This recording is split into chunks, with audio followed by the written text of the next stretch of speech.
매일 말씀 5분입니다. 오늘은 부활 제2주일 하느님의 자비주일입니다. 오늘 하느님의 자비주일의 복음은 요한복음 20장 19절에서 31절입니다.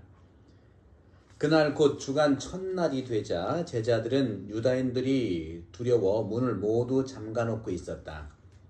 그런데 예수님께서 오시어 가운데에 서시며 평화가 너희와 함께하고 그들에게 말씀하셨다. 이렇게 말씀하시고 나서 당신의 두 손과 옆구리를 그들에게 보여주셨다. 제자들은 주님을 뵙고 기뻐하였다. 예수님께서 다시 그들에게 이르셨다. 평화가 너희와 함께. 아버지께서 나를 보내신 것처럼 나도 너희를 보낸다. 이렇게 이르시고 나서 그들에게 숨을 불어넣으며 말씀하셨다. 성령을 받아라. 너희가 누구의 죄든지 용서해주면 그가 용서를 받을 것이고 그대로 두면 그대로 남아있을 것이다. 12 제자 가운데 하나로서 쌍둥이라고 불리는 토마스는 예수님께서 오셨을 때에 그들과 함께 있지 않았다. 그래서 다른 제자들이 그에게 우리는 주님을 배웠소 하고 말하였다. 그러나 토마스는 그들에게 나는 그분의 손에 있는 못자국을 직접 보고 그 못자국에 내 손가락을 집어넣고 보고 또 그분 옆구리에 내 손을 넣어보지 않고는 결코 믿지 못하겠소 하고 말하였다. 여드레 뒤에 제자들이 다시 집안에 모여 있었는데 토마스도 그들과 함께 있었다. 문이 다 잠겨 있었는데도 예수님께서는 오시어 가운데에 서시며 평화가 너희와 함께하고 말씀하셨다. 그러고 나서 토마스에게 이르셨다. 내 손가락을 여기 대보고 내 손을 보아라. 내 손을 뻗어 내 옆구리에 넣어 보아라. 그리고 의심을 버리고 믿어라. 토마스가 예수님께 대답하였다. 저의 주님, 저의 하느님. 그러자 예수님께서 토마스에게 말씀하셨다. 너는 나를 보고서야 믿느냐? 보지 않고도 믿는 사람은 행복하다. 예수님께서는 이 책에 기록되지 않은 다른 많은 표징도 제자들 앞에서 일으키셨다. 이것들을 기록한 목적은 예수님께서 메시아시며 하느님의 아들이심을 여러분이 믿고 또 그렇게 믿어서 그분의 이름으로 생명을 얻게 하는 것이다. 주님의 말씀입니다. 그리스도님 찬미합니다. 네, 오늘 주님 하느님의 자비 주일에 오늘 복음에서는 예수님께서 평화와 함께 시작합니다. 유다인들이 두려워서 문을 모두 잠가 놓고 있는 제자들에게 예수님께서는 평화가 여러분과 함께 너희와 함께 하는 말로 시작하시죠. 평화는 말이죠.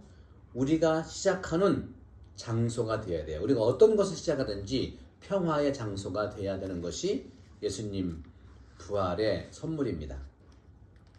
그러면서 제자들은 기뻤지만 다시 한번 예수님께서는 그 기쁨을 연장 유지하기 위해서 또 평화가 너희와 함께 하는 것처럼 그 다음 말이 중요해요. 아버지께서 나를 보내신 것처럼 나도 너희를 보낸다. 어디로 보낼까요? 세상 안으로. 뭘 하라고요? 평화의 인사를, 평화를 나누라고 하는 파견이죠. 여기서 평화라는 건 어떻게 이루어질까요?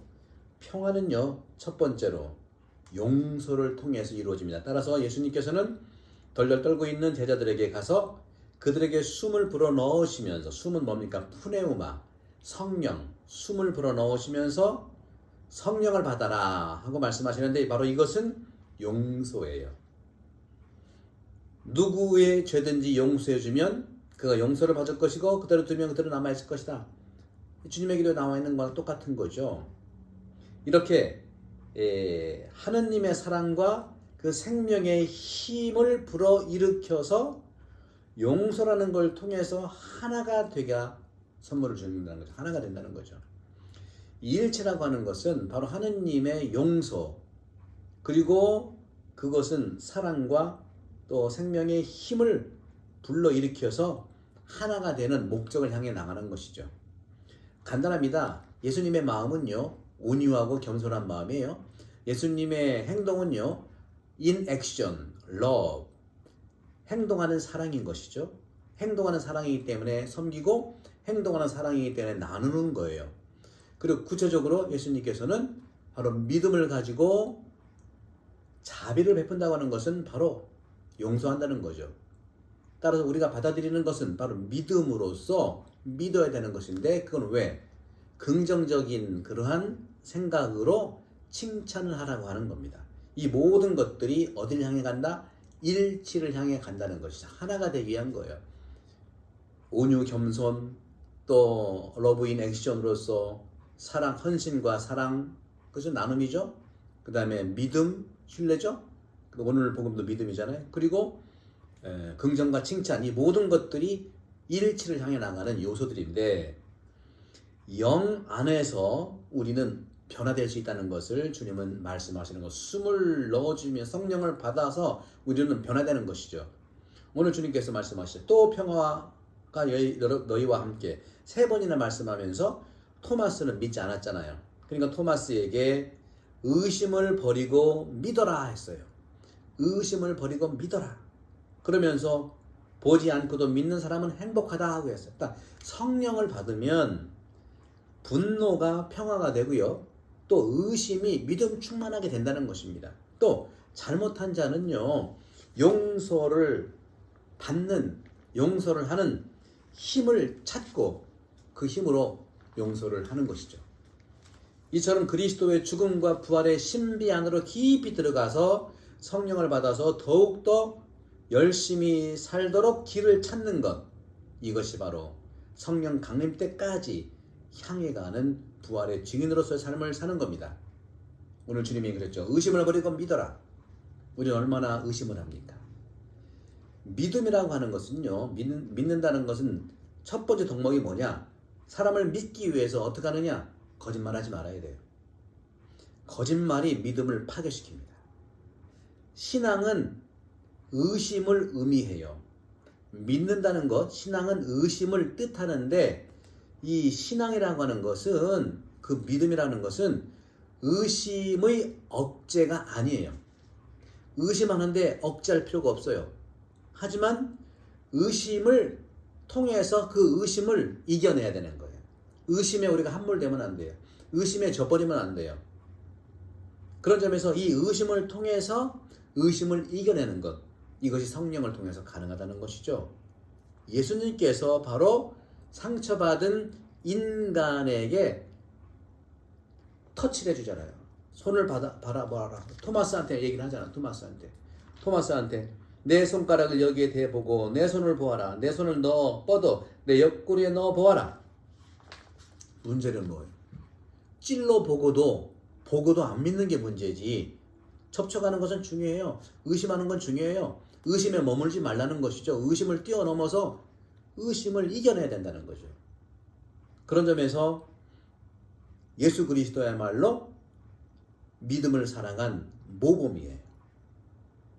예수님께서는 상처받은 인간성에 터치하면서 손을 만지라고 하고 옆구리에 구멍에 넣어보라고 하면서 믿음을 제시해주는 모범으로서 예수님은 제시하는 거예요. 이렇게 믿어봐라. 상처받은 몸과 또 이런 모든 것들은 영과 함께 회복될 수가 있는 겁니다. 중독으로 받은 고통들이 있죠. 그죠? 우리가 또 사회에서 받은 상처, 또 가정에서 받은 상처, 말을 잘못해서 받은 상처, 말을 정말 잘해야 되겠죠. 그리고 이 세상 폭력에 의해서 받은 여러 가지 아픔들, 우리는 이러한 우리의 상처를 정말로 잘 알고 있는 겁니다. 우리가 우리의 상처를 잘 알고 있어야 돼요.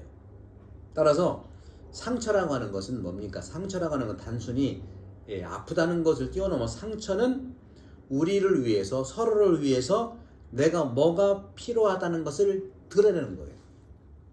여러분, 배가 아프다고 하면 배 아픈 약을 먹잖아요. 어디가 상처를 받았다 하면 내가 필요한 것이 일어나는 것을 드러내는 거예요. 말로 상처받았으면 말로 치유해 줄 수 있는 것이 필요하다는 뜻입니다. 그건 알아요. 상처만 받았다고 우리가 주저앉지 마세요. 의심만 한다고 주저앉지 마세요. 의심을 통해서 비의심으로 가야 된다는 것이죠. 그런 점에서도 우리는 상처는 서로를 위해서, 우리를 위해서 내가 필요한 것을 드러내는 계시인데, 바로 우리는 치유 공동체로서 영을 받아야 되고 평화를 우리가 받아야 되고 용서를 받는 것이죠. 따라서 연민의 공동체를 정말 쌓아나가기 위해서 예수 그리스도한테 온전히 믿음을 배웁시다. 예수 그리스도는 누굽니까? 상처받은 힐러 아니에요? 예수님이야말로 가장 상처받은 분 아니에요? 예수님보다 더 상처받은 사람 나와보라고 그랬어요. 저도 그런 이 마음의 상처, 무슨 상처 많이 받지만 예수님처럼 상처를 받지는 않은 것 같아요. 따라서 예수님을 만난다면 우리의 상처는 분명히 치유됩니다. 상처받은 힐러, 예수님의 사랑의 증인으로 살아갈 수 있도록 우리는 주님을 닮아갑시다. 예수님께서 제자들에게 말합니다. 아버지께서 나를 보내신 것처럼 나 너희를 보낸다. 여러분은 어디에서 예수님의 평화를 이루도록 파견됐습니까? 어디로 갑니까? 예수님과 함께 여러분이 현존하는 곳곳에 예수님의 평화의 사도, 그것이 믿음을 충만히 하고 우리를 모두 변화시켜 줄 수 있는 고통에서의 해방의 평화, 용서, 이런 부분들에서 여러분들 믿음 충만한 그런 삶이 되기를 특별히 축복합니다. 성부와 성자와 함께 여러분 모두를 강복합니다. 감사합니다.